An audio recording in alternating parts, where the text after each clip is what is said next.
Hello everyone and welcome to another episode of I Bought a Watch. Before I get on with my review, just to remind you, if you like what you see and want to see more like this, please do remember to like and subscribe. It really does help the channel out. Okay, so in today's episode, we're going to be having a look back into Seiko's roster to a piece that was designed without a doubt to be a tool watch, and it's resulted in what I think is a brilliantly designed daily beater piece. Alright, so here it is. This piece is from the Seiko Quartz 100 range, and I believe is the specific reference 7546-818B. Unfortunately, this model has been discontinued. However, after a bit of searching online, I found a couple listings around the £80 to £100 mark, which I must say, after I go through all the specs, I think is a quite sensible and reasonable price for this watch if you're looking for a reliable daily beater. I've left a link in the description of the lowest listing I personally found, but of course keep an eye out for better deals wherever you are in the world.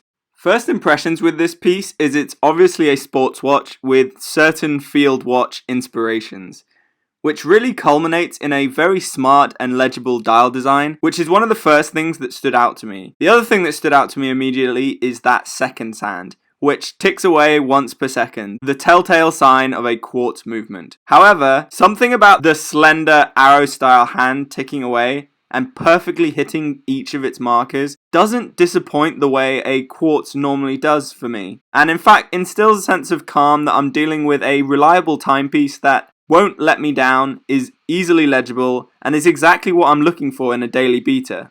This piece actually reminds me of the military commission CWC G10, which the YouTube channel Bark and Jack recently made a great review on. I would highly recommend going over and seeing his video on that specific piece.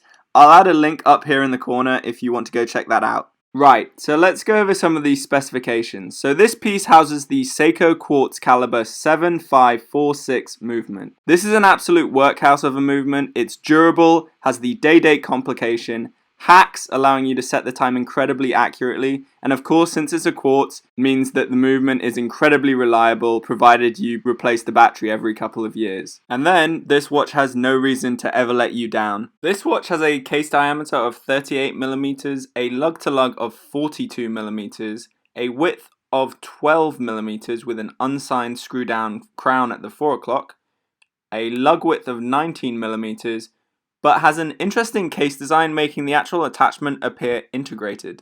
Let's get a closer look in on that dial. As you can see, it's a bit worse for wear, as it has been worn an awful lot, and the mineral crystal as a result is a bit scratched and the dial is looking a little bit tired, but that's generally to be expected from being a daily beater. The dial on this piece is matte black, with a very smooth satin finish. Printed on that dial are the words Seiko Quartz at the 12 and the Seiko Quartz logo, Sports, and 100 at the 6 o'clock. The handset are a simple baton style set of hands with a slender arrow seconds hand, which all have a generous application of lume. The watch features loomed Arabic numerals at the hour markers and a simple minute track running around the chapter ring. The dial also features a day-date window at the 3 o'clock, which is nicely color matched with the dial and the text. I feel like this does a lot to bring together the styling of this watch. It's little touches like this that show that there was some real thought and effort put into the design of the watch. Another nice little touch to this piece is this inscribed case back with the old dual wave Seiko logo, which I personally think looks really cool. Written at the bottom here is water resistance, referring to that 100 meter of water resistance, stainless steel, Japan, and the movement caliber. There's also a model reference number. The bracelet on this watch is styled as a 5-link bracelet and is actually surprisingly good, with a real nice weight to it. This is partly due to the fact that the watch has solid links at those extremities. However, sadly there are still hollow fold-over mid-links, which is really unfortunate.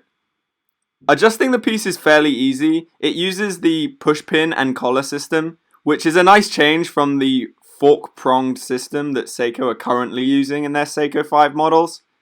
The clasp on this watch is a very simple fold-over design with a safety latch to keep it secure.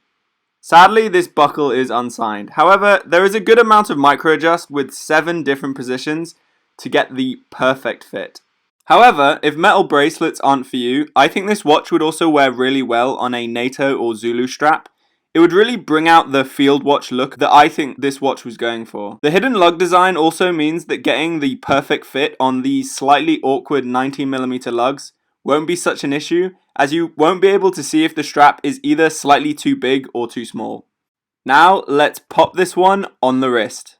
And there it is. This one wears really well on my 7.5-inch wrist. It's got a nice balanced weight to it, and thanks to that field watch inspired dial, it's incredibly legible and easy to track the seconds with the almost chronograph style seconds hand. I just think this is a great little beta watch. Now there are some improvements to be made. It would have been nice to see this watch with a sapphire crystal to give it that extra bit of durability. Also, I feel Seiko really missed out on using that cool dual wave logo on places such as the crown and signing the buckle. But other than that, I think this is a pretty good deal at around an £80 price tag. I don't know about you guys, so please let me know in the comments what you think. Would you spend £80 on a quartz watch? And should every collection even have a grab and go quartz at all?